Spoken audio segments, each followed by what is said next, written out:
I think काफ़ी targeted थी मैं पहले दिन से, जो मुझे लगता है गेम खेलने का अपना 100% देने का मौका मुझे बिल्कुल नहीं मिला।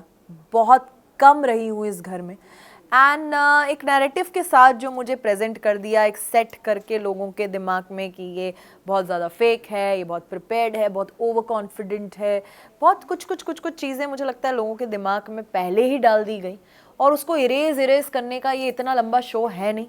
मुझे इतना वक्त ही नहीं मिला और इसीलिए शायद मैं आज बाहर हूँ। और दूसरा मुझे लगता है रियलिटी शो में रियल थोड़ा कम ही रहना चाहिए और मैं काफ़ी रियल खेल गई, शायद इसीलिए बाहर हूँ। जैसे आपने कहा कि आप रियल खेल गए, तो आपको क्या लगता है फिर कौन फेक खेल रहा है? मोस्टली लोग फेक खेल रहे हैं, इसीलिए वो अंदर हैं। सब एक क्लियर है कि मुझे ये ऐसे खेलना है, ये रिएक्शन शो के लिए सही दिखता है तो वो रिएक्शन देते हैं। वो ये नहीं देते कि जो मैं रियल हूँ वो रिएक्शन जो शो में सही लगेगा, जो इस सिचुएशन में टेलीकास्ट में अच्छा दिखेगा, वो रिएक्शन देते हैं। और जो टेलीकास्ट में ज़्यादा फुटेज देगा, ये इतनी कैलकुलेशंस के साथ लोग वहाँ गेम खेल रहे हैं। सबने अपना अपना एक कैरेक्टर पकड़ा हुआ है, किसी ने एक वैम्प का, किसी ने एक कैसेनोवा का, किसी ने एक ज्ञानी का, एक सबने अपना कैरेक्टर प्ले कर रहे हैं और वो कर रहे हैं। शायद मैंने अपना कैरेक्टर नहीं पकड़ा, जो मैं थी वही रही, इसीलिए मैं बाहर हूँ। कई बार ऐसा होता है कि मैम कुछ चीज़ सडनली हो जाती है और वो आइकॉनिक डायलॉग बन जाता है, आइकॉनिक हुक स्टेप बन जाता है। जी अगर आज गूगल पे सर्च करके बिग बॉस ओटीटी पे किसने किस किया तो आपका नाम आता है। जी क्या लगता है कि ये इतना बड़ा इशू बन जाएगा, आपको लगा था? जी, पता नहीं क्यों कंट्रोवर्सी से मेरा पीछा छूटता ही नहीं। जहाँ कंट्रोवर्सी होती है वहाँ आकांक्षा पूरी आ ही जाती है या कंट्रोवर्सी मेरे पीछे पीछे आ जाती है। मुझे लगा था ये शो तो बिना कंट्रोवर्सी के मैं ख़त्म करूँगी, बट जाते जाते भी एक तो हो ही गई। और मुझे जब मैं अंदर थी सच में ऐसा नहीं लगा था कि ये इतना बड़ा मुद्दा है, क्योंकि वो एक टास्क था, 30 सेकंड का टास्क था। उसके बाद बहुत कुछ हो गया रात को, उसकी बहुत ज़्यादा बातें भी नहीं हुई, वो ख़त्म हो गया और मैंने अपना 100% दिया, मैं एक टास्क जीत गई। पर जब मैं बाहर आई तब मुझे पता चला ये किसका, और जब वीकेंड का वार हुआ, जब सर ने इतना कुछ बोला, तब मुझे पता चला क्या ये इतना बड़ा मुद्दा बन गया है। मैंने भी उसे एज एन आर्टिस्ट लिया, परफॉर्म किया, एज अ टास्क लिया, टास्क जीता अपनी टीम के लिए। मैं उसको उतना ही लेके चल रही थी, उसमें मैं बहुत पर्सनली नहीं इन्वॉल्व हो गई।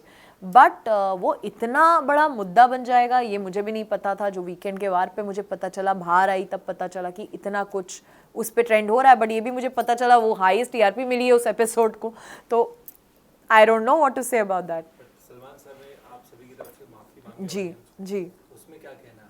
जी, ये मैं भी सरप्राइज हूँ कि उन्हें ऐसा करना पड़ा कि ये शायद ये उनका टेक है। उन्होंने माफ़ी मांगी और माफ़ी मांगी तो ठीक है, अभी उन्होंने मांगी है तो हम लोग भी मांगे। बट मुझे अभी तक इस चीज़ में कुछ गलत नहीं लगता, इसलिए जब सर ने भी मुझे बोला, मैंने सिर्फ यही बोला जो मैं बोलूँगी कि ये एक टास्क था, मैंने सिर्फ इसे एज अ टास्क लिया। एज एन आर्टिस्ट मैंने इसको एक सीन जैसा लिया, मैं को स्टार के साथ परफॉर्म करी, उसको उतना ही लिया बस। उससे ज़्यादा मेरे लिए एक कुछ मुद्दा नहीं रखता है और उतना ही है मेरे लिए। और बाद में फिर ऐसा कहा गया कि you are not a good kisser और कई ऐसे चीजें हाँ, कही गई, उस पे क्या कहना है? डेफिनेटली मैं कोई पर्सनल, मेरे वो बॉयफ्रेंड नहीं है या लवर नहीं है जिन्हें मैं किस कर रही हूँ। मुझे उसमें किस का परफॉर्मेंस नहीं देना, या मेरा डायरेक्टर नहीं है जिसने मुझे मेरी सीरीज़ पे बोला है कि आकांक्षा एक पैशनेट किस दिखनी चाहिए दोनों हीरो हीरोइन के बीच में, ऐसा कुछ नहीं। एक टास्क था, 30 सेकंड का टास्क मुझे कंप्लीट करना था, तो मैं ज़्यादा अपने ना लिप्स को ना ज़्यादा इतना रेसिप्रोकेट नहीं कर रही थी, इतना इन्वॉल्व नहीं हो रही थी उस चीज़ में। वो कुछ ज़्यादा पर्सनल ले गए इस चीज़ को कि वो ओवर ही घुसने लग गए, ओवर ही पैशनेटली किस करने लग गए, और मैंने उतना रिएक्शन बैक उन्हें दिया नहीं उस चीज़ में। मैंने उसे सिर्फ इतना रखा कि लिप्स टच भी हो जाएंगे 30 सेकंड तो मैं टास्क जीत जाऊंगी, मैंने उतना ही रखा। उसकी वजह से उनको लगा अरे यार तुमने तो प्रॉपर्ली किस किया ही नहीं, you are a bad kisser. तो आप मेरे घर पे आके थोड़ा ना मुझे मिल रहे हैं कि मैं आपको प्रॉपर्ली किस करूं। हमें टास्क में टास्क जीत रहे हैं, उतना ही मैंने किया और इसलिए मैं टास्क जीती। तो अपने अपने टास्क को 100% देना बिल्कुल जरूरी उस समय समझा। बिल्कुल।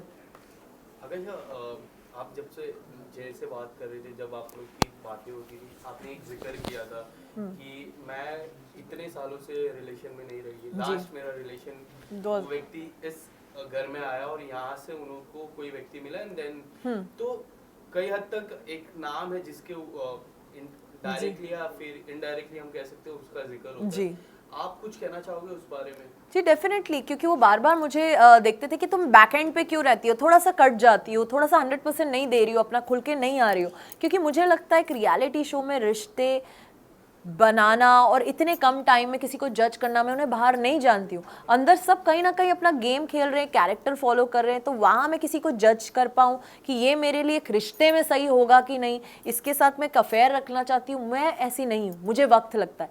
किसी के लिए एक लाइकिंग हो सकती है, बट इतना बड़ा डिसीजन लेना कि मुझे इसको डेट करना है, मुझे इसके साथ रहना, उसके लिए मुझे टाइम चाहिए, उसके लिए मुझे उस इंसान को बाहर मिलना होगा। क्योंकि अभी आप सिर्फ एक घर के अंदर हैं।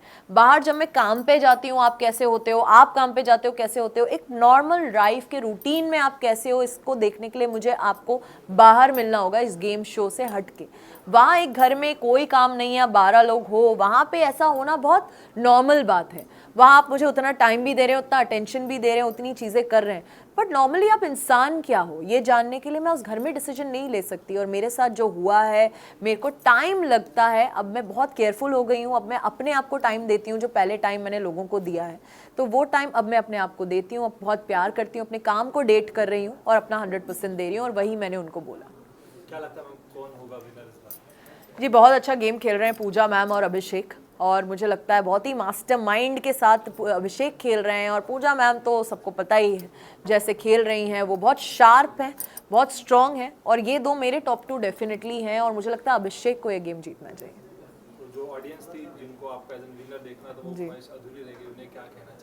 यार मैं बहुत बहुत सैड हूँ एंड सो सॉरी गाइस कि आपने मुझे इतना प्यार दिया, इतना सपोर्ट किया, बट मैं इतनी जल्दी बाहर आई, आपको डिसअपॉइंट किया, उसके लिए सॉरी। मैं बहुत ही जल्दी आप मेरा बहुत सारा बहुत ही अच्छा काम देखेंगे, and thank you for always loving me. Thank you so much ma'am. Thank you. Visual थोड़ा सा आगे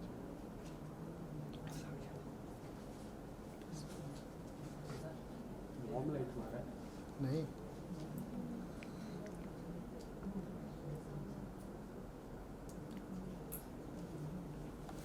लाइट रखना, ठीक है? फोटो सर एक फोटो लो ना। मैं आपको बॉम्बे फैशन टाइम में देखा तो बहुत ज़्यादा खूबसूरत लग रही थी। Thank you so much. तो सवाल नहीं पूछ पाया तब आपसे।